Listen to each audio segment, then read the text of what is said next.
That's the only controversial slide I will show. Okay.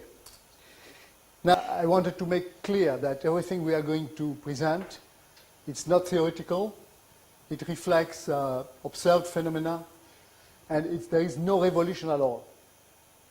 It's an evolution of the system, an evolution of the understanding what is going on between two molecules when they talk to each other, which is the basis of all biological phenomena.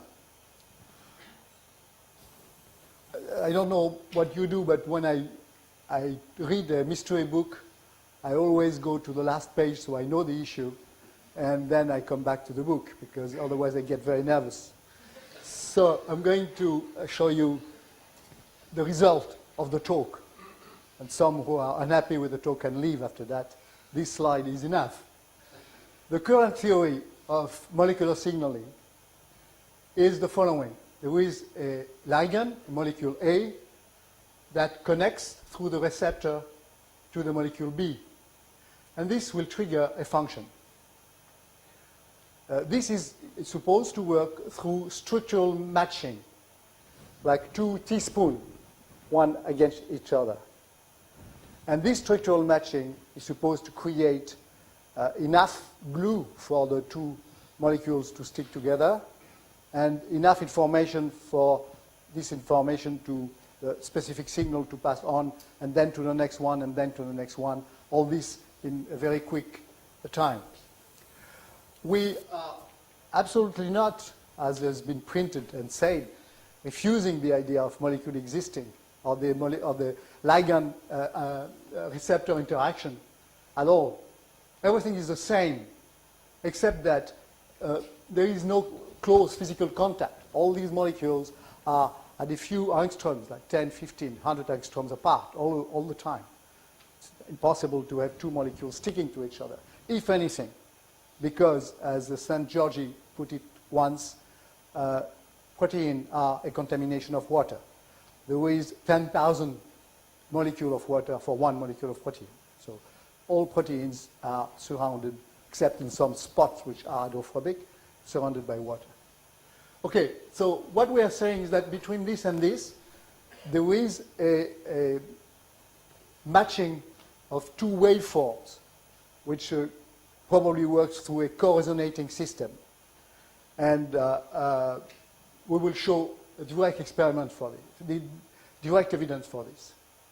What also we are saying is that the molecule by itself can do nothing.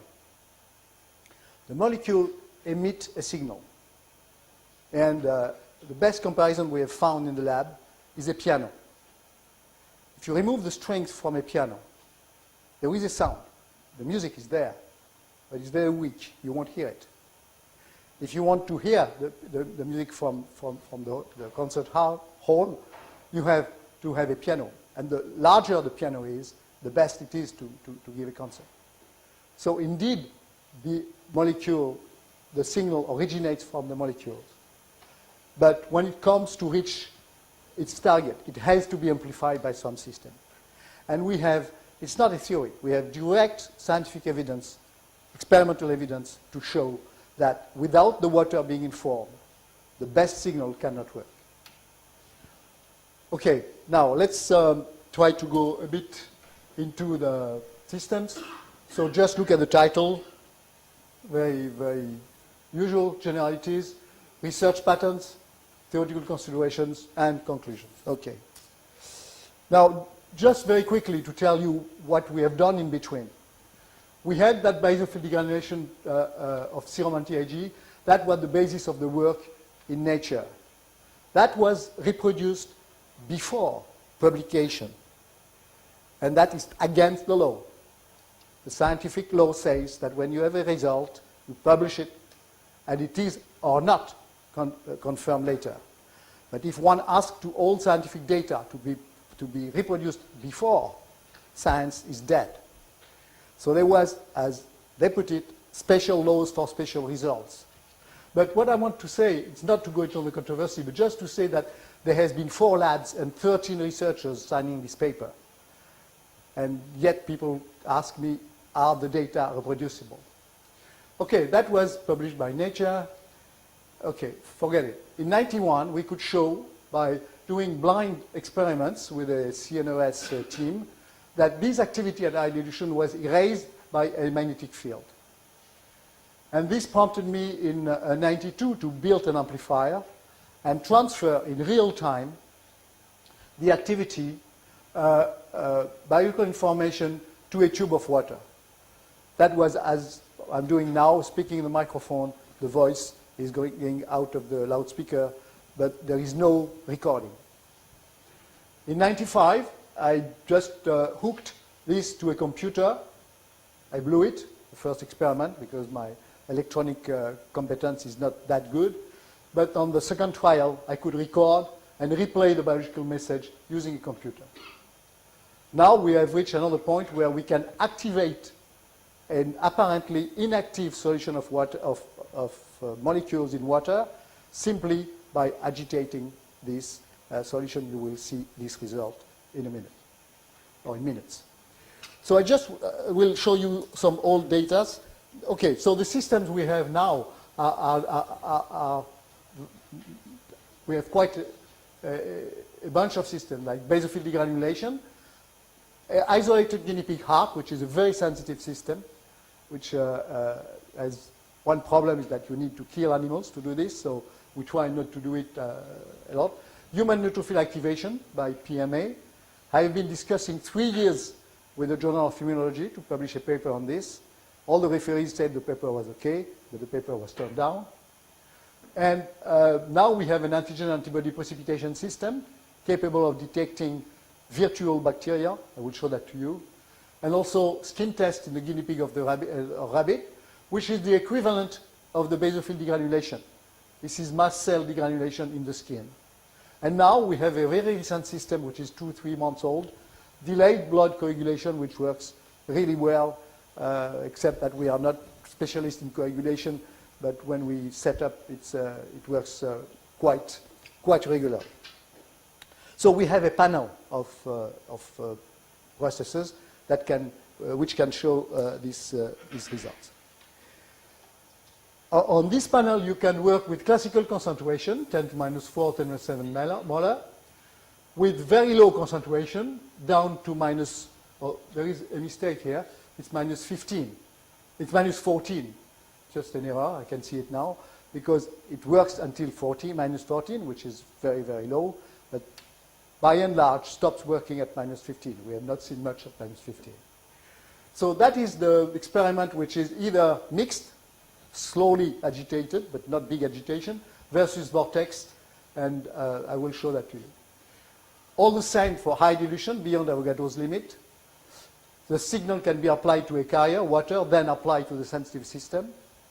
Then the signal can be directly applied via an electromagnetic coil to a sensitive organ. Now, you have to, if you want to understand this quickly, to make the analogy with the sound, with a song. The song or the sound can go through a copper wire or to an optical fiber or to a wave or to a piece of plastic or to a tape. The medium doesn't count.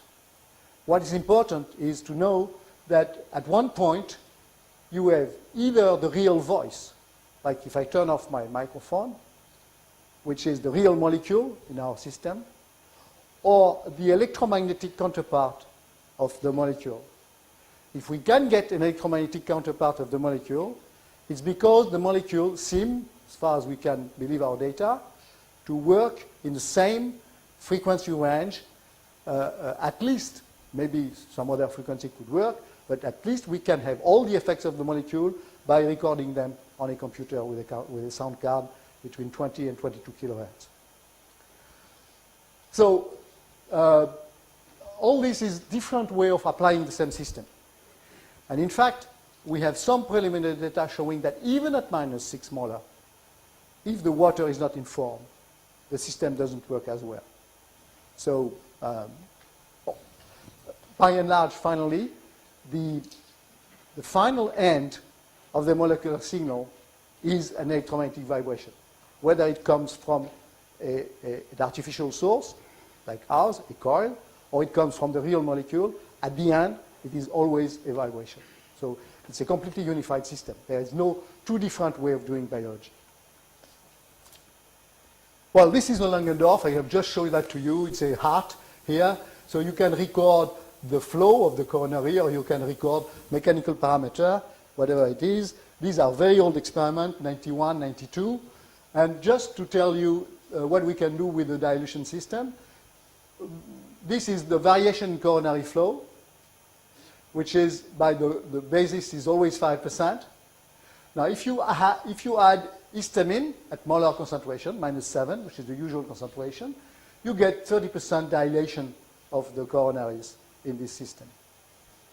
If you add ovalbumin, the animal has been sensitized to ovalbumin, you get an anaphylactic reaction in the heart, and you get a 50% variation in coronary flow, which is quite a lot.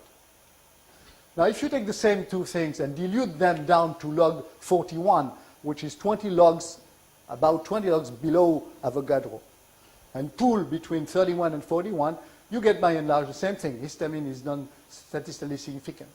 And this has been done on 77 experiments, not 2 or 3, and probably several hundreds more than we don't compute. And 43 here, 30 here, 37 here, 38 here. So this was routine at that time, but yet we could not publish this data. They were heretics. Now, with the CNRS team, that is the no, sorry, I didn't show you that the CNRS team. That is the step further. That is, with the amplifier, in real time, we would take histamine or valbumin or endotoxin and transfer it immediately to water in real time, then put the water on the heart. And again, these are the controls, and histamine transmitted, which is water. Everything is pure water. Not pure, but water. Naive water, as we say. Okay, do the same job as the real histamine of albumin and endotoxin. When you heat this at 70 degrees, the histamine, it disappears. Histamine can be boiled for days, the real histamine. So it shows that this is not real histamine. It's the ghost of histamine, the mimicry of histamine. But then, same thing you can do with albumin. It's a big molecule. You can filter out of albumin, and you don't have the effect. Whereas this water containing the information flows freely through, and you get the effect at the end. So you have plenty of different systems to check that one is one and the other is the other. Okay, now, mimicking the specific effect of molecular signals, the effect of molecule with computer-recorded signals, and that is the system we are using. I'm not going to go into the detail of this. It's not very interesting.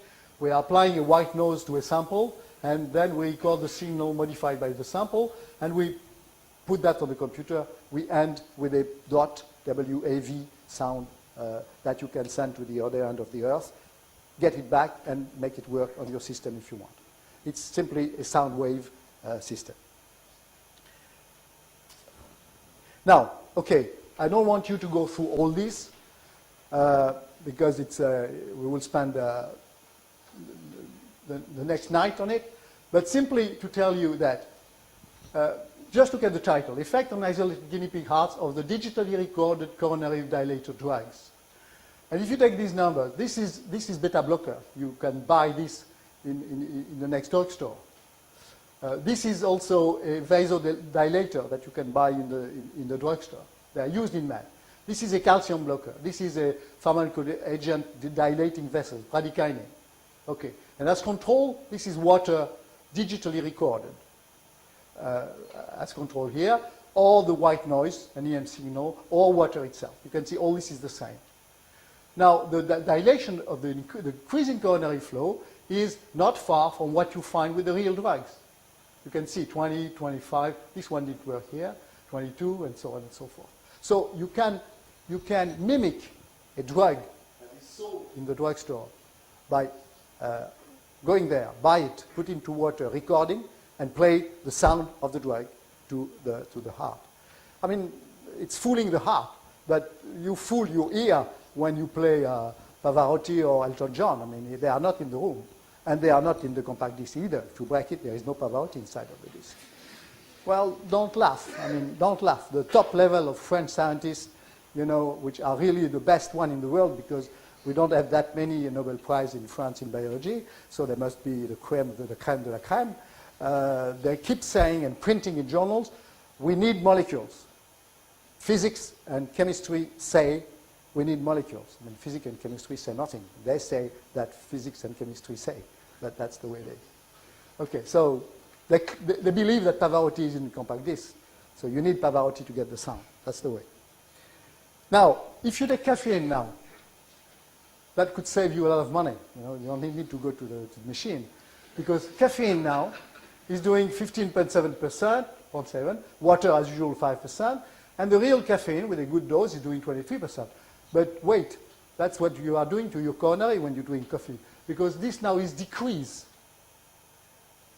It was increased with the dilator. Now it's decreased. So the molecule, the ghost of the molecule, the imprint of the molecule works in the same direction. When the caffeine contracts, what is recorded contracts too. So we can, simply by looking at the curve, easily distinguish 2 or 3 different types of activator. It's very specific. Indeed, when you play Pavarotti, it doesn't get, Elton John or Aznavour doesn't get out. I mean, that's simple, but you have always to come back to simple comparison to make the people move from the idea that molecules in biology are big chunks hitting each other, and where they are not, they are pieces of vibrating atoms that send specific signals in the low frequency range, which is something we don't understand why, but that's the way it is. Then in '96, I did something which was quite fun. A laboratory in Chicago recorded activities, 24, that were of albumin, big antigen, or water, and sent the 24 activities blind to us, C1, C2, C3, C4, so on and so forth. And we never failed to distinguish one from the other. So they sent it by email. So that was the Lindbergh flight of the molecules. For the first time in August '96, molecules were flying over the Atlantic, and when coming to our lab of albumin, which is a big thing, 40,000 molecular weight, could act all the same as the real molecule. So digital albumin was 24. And now I realize that it's here. Real of albumin, 10 to the minus 7, was 29%. So you can see we did well as good. And again, that was 30 samples, 58 for the digital water, 4.4 plus 1.03. And the naive water, just from our lab, without any recording or traveling, was 4.9. This was published as a abstract. I presented at the FASEB meeting in the States. And that's why I got recently a second IG, which stands for ignorant. I mean, it's the jury that is IG, ignorant, Nobel Prize. They quoted that paper, but they didn't discuss it scientifically. When you are a scientist, you cannot say, I disagree, it cannot be, I understand, I do not, therefore it is not. You have to say, I don't agree because of this, because of that, because of this. And I have found nobody who could object to this experiment. Yeah, the only possibility is that the scientist, who is one of the well-known and respectable immunologists in the States at the Northwestern University in Chicago, would be a friend of mine and would send me the code, and instead of doing the experiment, this is frauding. But unless some people comes up and accuse this woman of being a fraudster, which nobody did, obviously they couldn't do anything like that, there is nothing to object to this experiment. She recorded, she sent, and we detected one from the other. Why they considered this is not real? It's because they put their prejudice before scientific evidence. And that is why science, contrary to what is thought biology, is at a standstill. We have no progress in biology. We have progress in technology, but not in biology since 30 years now. or more. Never mind. That's the way it is. Okay, now, the water is essential in the transmission. And that is something that is really fascinating. Because, in fact, without knowing it, I was working on the basic phenomenon on how the molecular signal is transmitted. I wish I could one day, in my bath, like Archimedes, say, aha, what is the molecular signal? Because you must realize that the two words, molecular signal, are the most used in biology nowadays. You have congresses on molecular signal, lectures everywhere. I'm sure that in Cambridge you have 3, 4, 5 lectures a week on the molecular signal, or people using the word. Then you can do it, it's fun. You go there, and you stand in the back, and at the end, you just excuse yourself, say, I don't know anything, I just went in because it was warm here, and it's cold outside, and I am a stupid guy. But I hear the word signal, signal, signal. I just want you to tell me, what is the physical nature of your signal? Now, the best answer I got was from Schlesinger, who is the pope of one of these signaling systems. And the answer was in front of a huge audience in the facade. It takes a Frenchman to ask such a question. And after I answered, excuse me, nobody's perfect, but could you answer my question? What is the physical nature? This is semantic. Say, no. I want to know what is transmitted between two molecules when you transfer the information from one to the other. I get bad news on the phone. I get white, and my heart is beating in 2 seconds. There has been billions of molecular interaction in between. How do they occur with that molecule finding the other at random? I am adrenaline. I want to find my receptor. Let me try this one. Oh, no, it's histamine receptor. I don't want it. This one, dopamine. Oh, no, that's not the good one. And then there are billions of molecules around competing. And I find immediately my way. How come this can happen with a purely random system, with the molecule not having a way at distance to recognizing each other? There is absolutely no way. So, it's not as nice here. Here is really blue. We call it the nénuphar, par Monet, the water lily. Water lilies, yeah. Okay, now, I'm not going to go through all this, but just to tell you, this is acetylcholine here. 10 to the minus 12, acetylcholine doesn't work after 10 to the minus 6 or 7. Mixed in water, here, it gives 44,000 pixels, this dot. And then injected into the skin of an animal which received before a blue dye that is not going out of the vessel unless the vessel becomes leaky. Okay?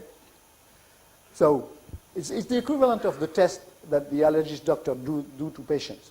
That it becomes red instead of the rabbit, you inject a dye just to show that there is some leakage. It's a witness for leakage. Okay, this is the tube mixed in water and injected. That is exactly the same tube that has been vortexed 15 seconds.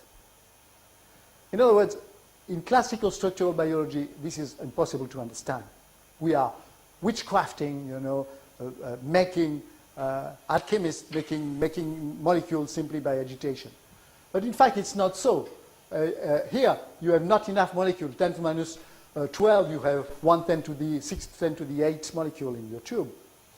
So it's not enough to do the reaction.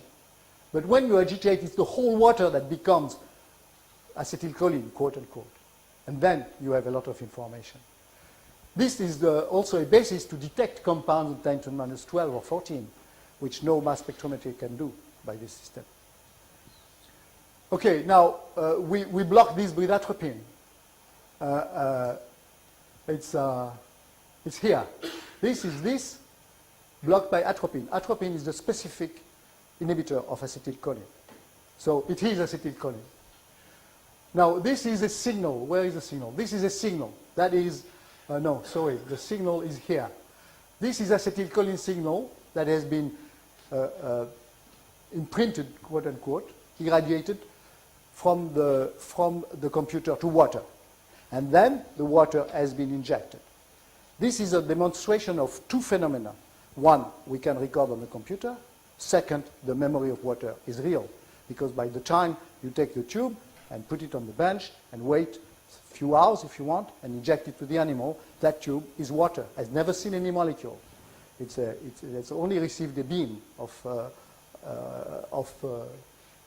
and that's what it does. That is the real acetylcholine, 1 microgram. It's not very fair because this is close to the tail and this is close to the head, and the head is more reactive. But, you know, it's about the same thing. And this is atropine with this, showing that atropine does inhibit the reaction. I could show you numbers on this. Acetylcholine 10 to the 12. Diameter this time, 1.6 millimeter. Vortex, the same tube vortex, 12.9, which is 12 millimeter. Now, what is very interesting, if you don't take acetylcholine, but acetate and choline, the two wagon being there but not hooked one another. So it's not the real molecule, but it's the component of the molecule. And it's the result of the physiological acetylcholinesterase that break open the acetylcholine. Anyhow, mixed 1.4, vortex 1.3. You can vortex all you want. If you don't have the activity at the beginning, you won't have any activity. So it's not the vortexing that's doing the job. Now, the real acetylcholine, 1 micromolar, well, this is real too, but the activity is not done by the molecule remaining. It's too scarce. The activity is done by the water. The acetylcholine is giving 18.3, so it's a little bit more, but it's not that much. And, okay, I think I have to go. That is exactly the same on the heart with the calcium ionophore, mixed 4.6, vortex, the same vortex, 23.3, 1 micromolar. On that series, it was higher, 43.2. But you can see that this is very highly significant. Okay, now that is probably, there is a French singer called Georges Brassens, composed beautiful songs. And when you hear a song by Georges Brassens, you have the feeling that the words were created from the beginning to be put together. And that Georges Brassens just copied that first creation. It's so well done. And I always said in my life, I'd like to do one experiment as nice as a Georges Brassens song. And I believe that is the one. It's very pure. And it's very fundamental, not as important, but basic. It's very simple.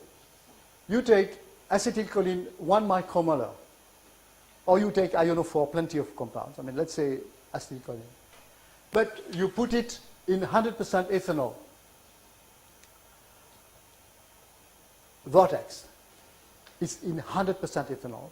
10 to the minus 6, very high concentration, very active. You vortex it. Then, only us, we can do this. You record the signal from this compound, from this tube, on the computer. And you get no effect. That's water. Okay, what is missing there? Water. So you remove 20% of ethanol and you add 20% water. But you mix only. The molecule is there, the water is there is some ethanol around, but okay, you record nothing. Very little less, but not significant. Then you simply vortex 15 seconds the whole thing. And here you are. It tells that not only the water must be there, but with some phenomenon, with some energy, maybe the cavitation, though this water has to get in close contact with the molecule. Since I don't know the basis, and nobody knows the physical basis of this ability of water to transfer this, I can say anything. It's not a problem.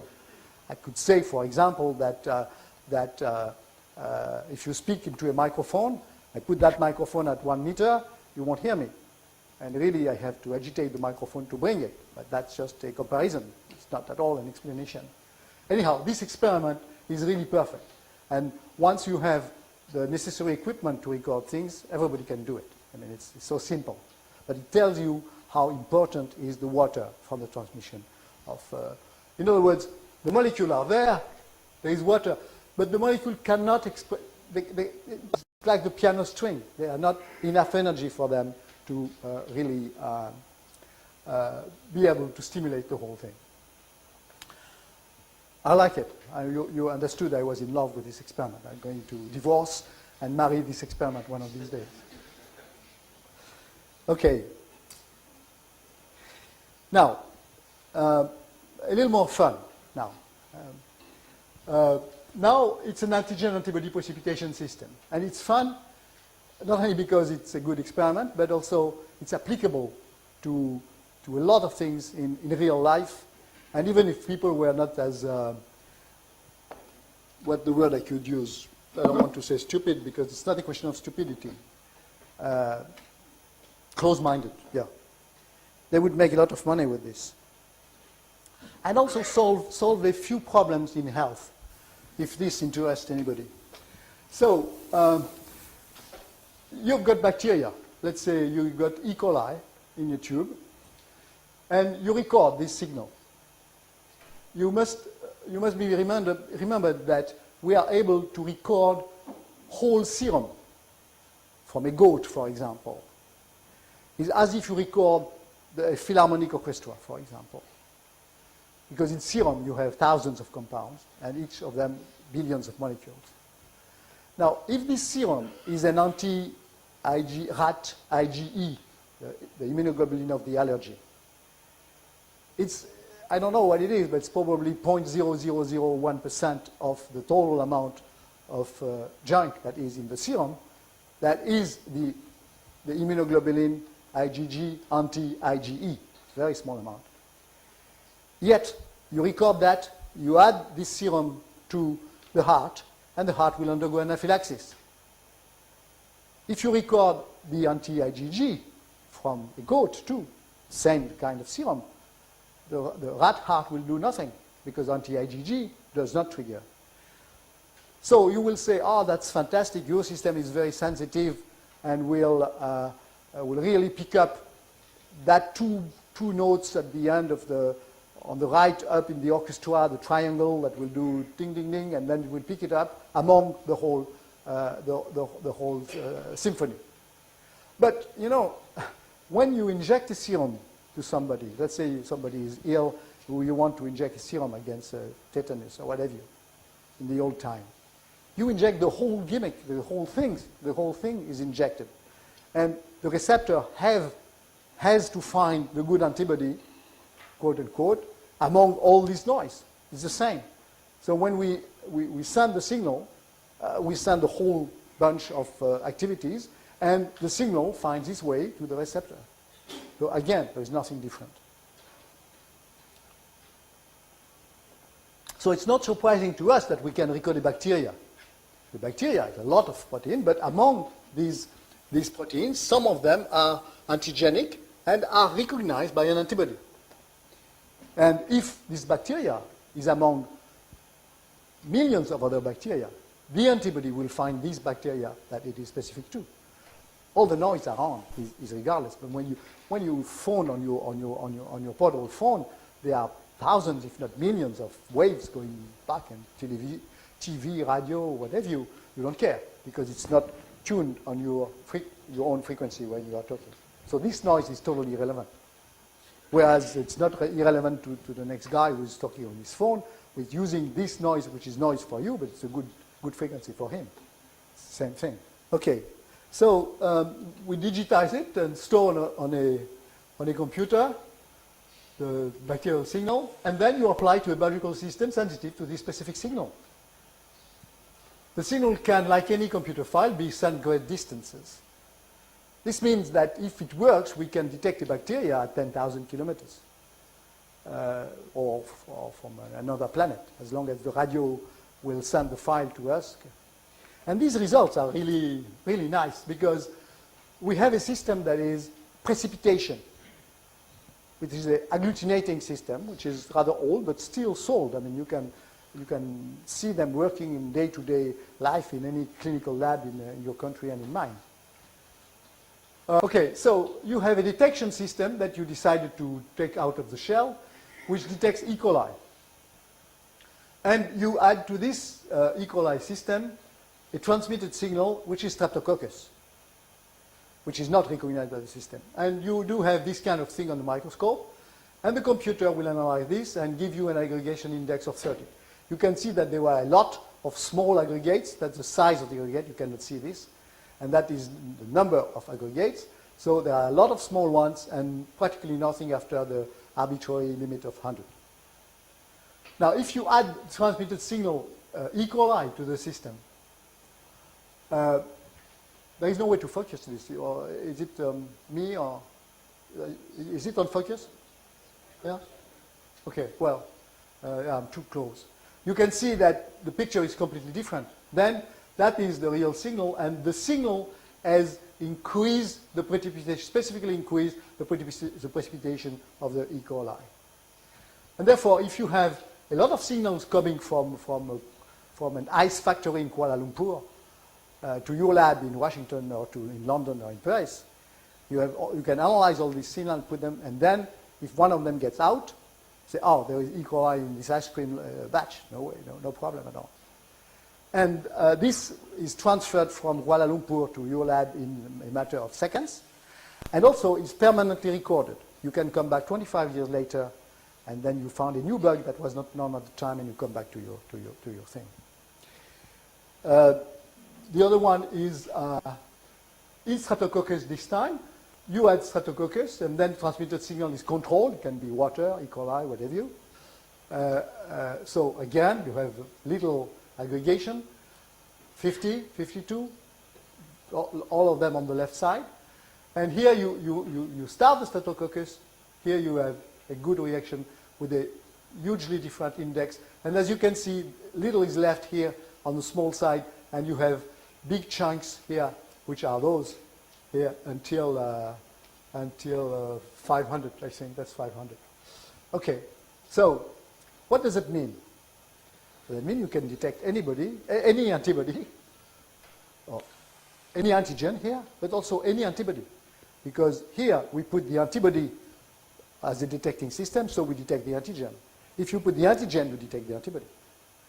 So you can detect anything. For example, if you have a good antibody against prions, you could detect prions on the head of the cow or on your head. If you have a sensitive microphone, you pick up the signal of the prions, then you add here, and you can do it. You can pick up a foreign protein that is a, we say here, GMO, genetically modified organism, in the plate of the consumer at 10 to the minus 14 molar level on the telephone. I mean, this is the basic principle. It's an antigen-antibody reaction. So anything that can be can give rise to an antibody can be detected by this system. So you can see the immense opening of this technique. This is a tube that contains a liquid which is plasma, human or rabbit plasma. And it's flowing. This one contains plasma that is clotted here. It's not flowing. What's the difference? You take, when you draw blood on anticoagulant, and that removes the calcium. It's a calcium chelating agent. So without calcium, the blood cannot coagulate. If you add calcium to the blood, it will coagulate. But if you add calcium plus heparin, which is another anticoagulant, it will not coagulate. So here, we had a blood, a plasma, that we can keep in the refrigerator for days and weeks. So we just remove the plasma from the refrigerator. We can bring it here, or send it here by mail. And we put it in a tube, and you add calcium to it, and it clots. And on another series of tubes, you add heparin. It doesn't clot. Except that this heparin is no heparin at all. It's recorded on a computer. So it shows that we can now have a very easy to do detecting test that can detect high dilution, because now this can be done also in a reverse way. Because let's say that you have a blood that is anticoagulated, like here, with calcium. Now, here you add calcium. No, so, yeah, here you add calcium, it's clotted. Here you add magnesium, does nothing. It's very close to calcium, magnesium, but it doesn't act on coagulation. Except that this is no calcium at all. This is virtual calcium, recorded on a computer. And this is at the third system where we have seen the virtual calcium working. It works also on isolated heart.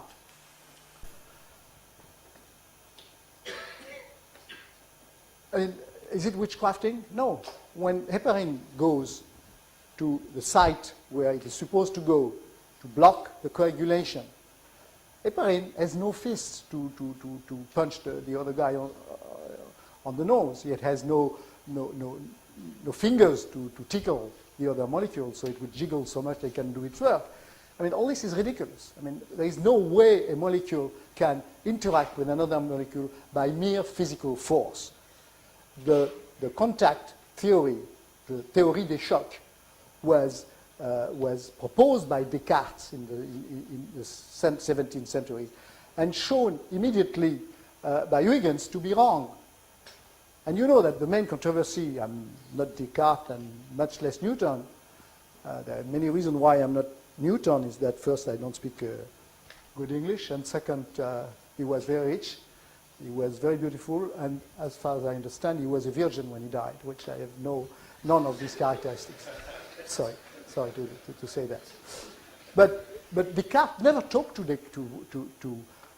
Newton. Anybody saying that a celestial body can interact with another one without a physical link was back to obscurantism. And that was said to me on the Channel 4 TV in 1989 by a guy in this country called, what, John Lewis or something like that?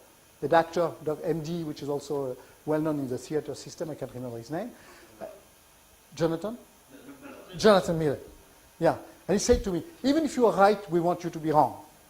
Because if you are right, all the astrology, numerology, homeopathy, whatever, you will come behind you. I said, wait a minute. I mean, you know, Newton described the law of gravitation, and is he responsible when a nuts from a hooligan from Manchester knocks down a hooligan from whatever, Newcastle? I mean, you know, that's football. If you kick a ball, it's going to go up and it will go down. That's not Newton's fault. If I have found by serendipity and by luck a main system that is instrumental in molecular communication, if some people have been using that empirically for 200 years, I wasn't there, so please blame the guy, blame Hahnemann, you blame who you want, but I just done my job. But that is the way that how ideology can surround science now, and where the consequence of a result is more important than the result itself, which is against the scientific way for science to progress. A result is a result is a result. If it's important, fine. If it's not, it's the same result.